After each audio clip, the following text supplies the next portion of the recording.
안녕하세요. 브레인테크 강사 이승훈입니다. 어머니와 아이와 여러 가지 문제로 다른 성향을 띠고 이것으로 인해 아이가 싫어질 수도 있습니다. 이것은 아이의 뇌 타입과 기질이 달라서 그러는 이유입니다. 그래서 우리 아이의 뇌 타입을 알고 기질을 알면은 우리 아이를 이해할 수 있습니다. 제 강의는 뇌 타입을 기준으로 아이의 다른 면을 보여주는 그런 강의입니다. 그래서 아이마다 자뇌 타입과 우뇌 타입이 있고, 자뇌 타입은 아이의 학습에 적절화된 이런 뇌를 가지고 있고, 우뇌는 여러 가지 예술성과 재능들 이런 것을 가지고 있는 뇌 타입입니다. 그래서 우리 아이의 뇌 타입을 알고 우리 아이를 이해를 하고 이러면은 더 좋은 가정 환경이 만들어질 수 있을 거라고 생각을 하고 제가 이 강의를 만들었습니다. 제 강의를 보시고 더 좋은 아이와 화목한 관계를 유지해 주시기 바랍니다. 이 강의는 2시간 풀 버전으로 이루어져 있으며 그것을 보시기 좀 어려우실 것 같아서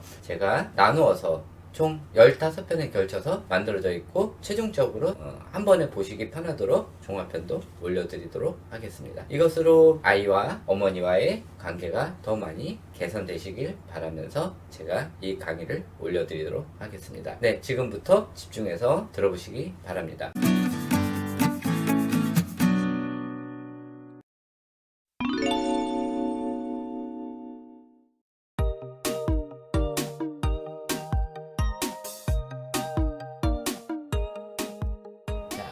맞춤법, 자뇌형 사람들 시간이 지날수록 언어 능력 향상으로 무난하게 근데 이 맞춤법 강박증이 있는 사람들이 있어요. 자뇌가 강하면 강할수록 이 강박증이 생겨서 다른 사람들이 맞춤법에 어긋났었으면은 그냥 미쳐버리는 사람이 있어요. 이런 강박증 증상 가지고 있는 사람들이 있어요. 자뇌가 많이 성장할수록 우뇌형 사람들은 우뇌가 강할수록 맞춤법을 어려워해요. 나이가 먹을수록 더 심해져요. 그래서 나이 많이 먹은 사람들, 특히 우뇌형 사람들이 글 쓸 때 해독을 해야 돼. 뭐 아무야 아무. 그 뭐 맞춤법도 안 맞고 띄어쓰기도 안 하고 그냥 쭉 써. 그래서 그 띄어쓰기를 읽는 사람이 해야 돼. 맞춰가지고 읽고 띄어쓰기를 해야 돼. 근데 쓰는 사람은 불편함이 없는데 그걸 읽는 사람이 불편하지. 이게 우뇌형이 강할수록 띄어쓰기 어렵고 맞춤법 어렵고 나이가 먹을수록 더 심해져요. 자, 영어 부분. 자뇌형 사람들, 그러니까 자뇌형 어린이들 보면은 일반적으로 학교 학습이 자뇌 학습이기 때문에 학교 학습에 하는 거에 대해서 별로 이렇게 부담감이 없어요. 자뇌형 아이들. 그리고 결정적으로는 처음에는 회화로 시작했지만은 마지막은 뭘로 끝나요? 고등학교 때 독해로 끝나요. 독해랑 문법으로 끝나요. 그렇기 때문에 어떻게 거꾸로 됐지? 회화를 하기 위해서 영어를 배웠는데 결국은 독해를 하기 위해서 영어를 끝나요. 근데 자뇌형 아이들은 그거를 안 어려워해요. 오히려 회화를 어려워해요. 듣고 따라하고 말하는 걸 굉장히 어려워하기 때문에 자뇌형 아이들은 별로 문제가 안 돼요. 근데 우뇌형 아이들은 달라요. 이런 문법이나 암기, 단어 암기 이런 것도 쓰는 거 이런 것들을 싫어하고 그렇기 때문에 문법을 엄청나게 싫어해. 왜? 문법에 관련된 뇌가 굉장히 딸리기 때문에. 그래서 4학년 정도부터는 문법, 독해, 또 단어, 굉장한 암기 이런 게 많기 때문에 우뇌형 아이들은 학교에서 하는 영어를 4학년부터 슬슬 접기 시작을 해서 중학교 가면은 영어를 안 하기 시작을 해요. 자, 읽기 정확도. 그러니까 영어 이러니까 조기 교육할 필요가 없다니까. 의미 없어. 우뇌형 아이들은 초등학교 4학년 되면 싹 다 접어요. 자, 읽기 정확도는 자뇌형은 대체로 잘못 읽어서 틀리는 경우가 거의 없어요. 거의 정확하게 읽어요. 그래서 아나운서, 뭐 앵커, 또 운변가들 이런 사람들이 이제 자뇌형 사람들이 많고요. 자, 우뇌형 사람들은 이거 중요해요. 우뇌형 사람들이 아니라 우뇌형 아이들. 우뇌형 아이들은 글씨 해독 단계에서 잘못 해독이 돼서 글씨가 잘못 보여요. 근데 이게 평생 그래, 평생. 우뇌가 강할수록.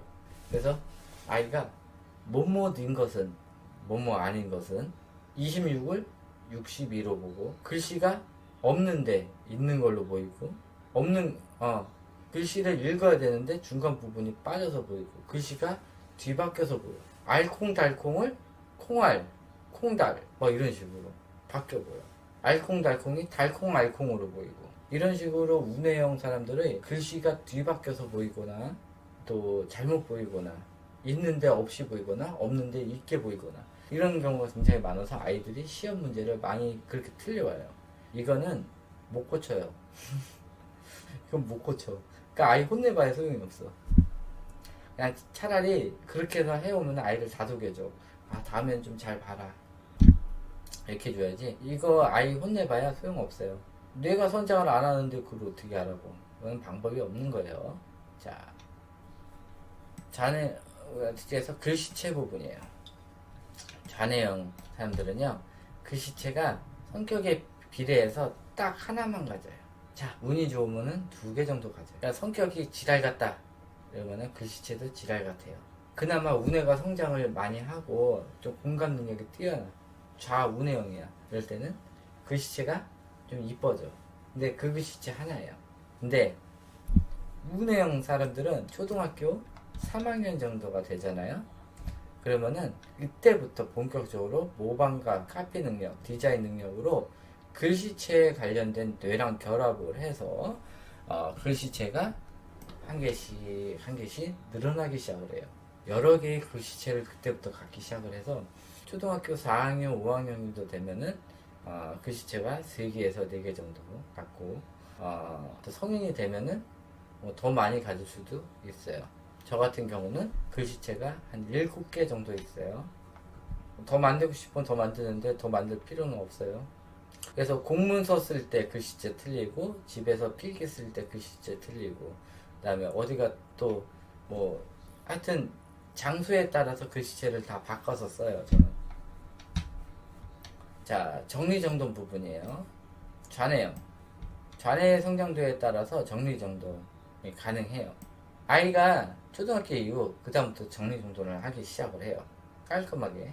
그리고 아이가 극좌뇌형이다 그러면은 이때부터 결벽증을 갖게 돼요. 결벽증이 심한 사람들이 극좌뇌형이에요. 운해형. 운의 활성도가 높을수록 정리를 안 해요.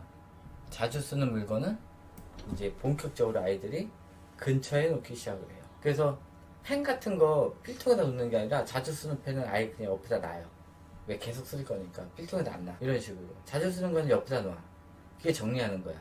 그런데 자, 이거 잘 보세요. 좌뇌형 아이들은요, 본인이 어지럽혔을 때 엄마가 와서 청소를 해줬어. 그럼 좌뇌형 아이들은 뭐라 그럴 것 같아요? 뭐라 그럴 것 같아요? 대답해 보세요. 자, 다시 한번요. 좌뇌형 아이들이 좀 지저분하게 해놓고 갔어. 근데 학교를 갔다 왔는데 엄마가 싹 치워줬어. 싹 치워줬어. 깔끔하게. 그러면 좌뇌형 아이들은 뭐라 그럴까요?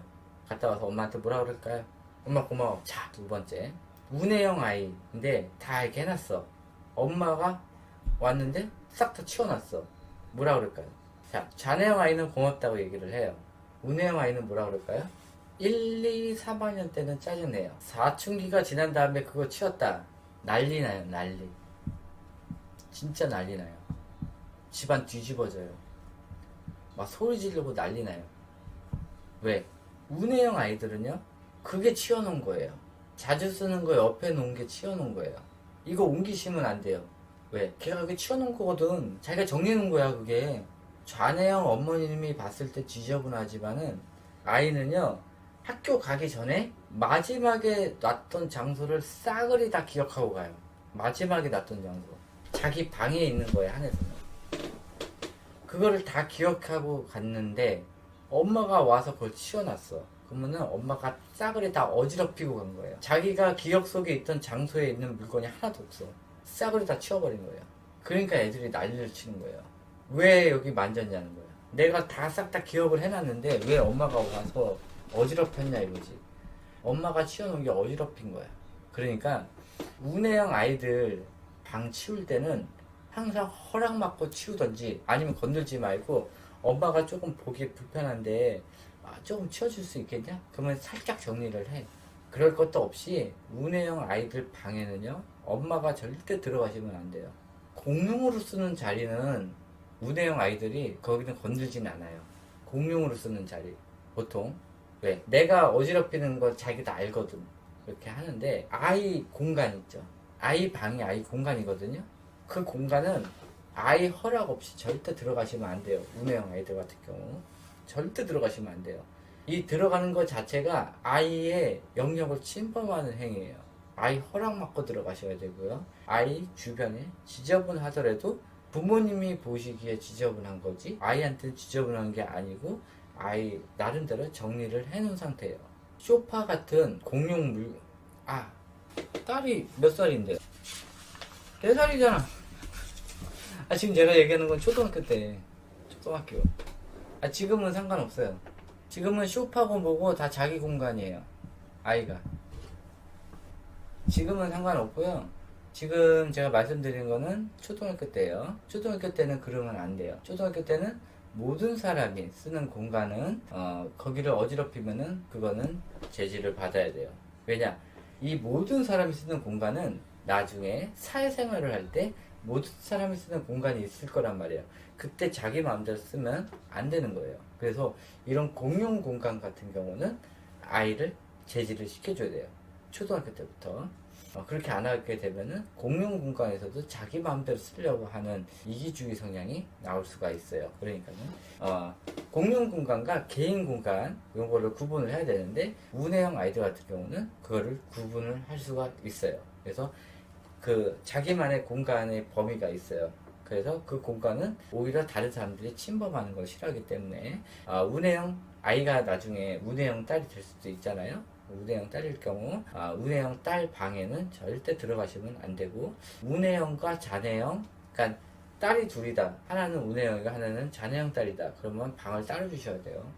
같은 우내형끼리는 상관이 없는데 같은 자내형끼리도 상관이 없어요. 근데 딸이 하나는 우내형이고 하나는 자내형이다. 그러면 방을 따로 주셔야 돼요. 아니면 둘이 매일 싸워요.